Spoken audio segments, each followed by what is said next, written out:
रूस ने 1961 के हाइड्रोजन धमाकों की खुफिया फुटेज जारी कर दी। तजर्बे से जाहिर होता है कि उस वक्त सोवियत यूनियन 50 मेगाटन्स, 100 मेगाटन्स और उससे ज्यादा ताकतवर न्यूक्लियर हथियारों का हामिल था।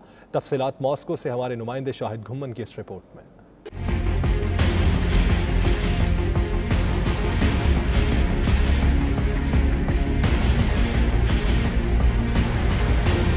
रूस ने 1961 के हाइड्रोजन धमाकों की खुफिया फुटेज जारी कर दी, जिसमें 60 किलोमीटर तक बुलंद होते हुए एक बहुत बड़े फायरबॉल को देखा जा सकता है। ये वीडियो धमाकों के वक्त इंस्टॉल किए गए मुख्तलिफ कैमरों और सोवियत यूनियन के 2 जंगी हथियारों की मदद से बनाई गई थी।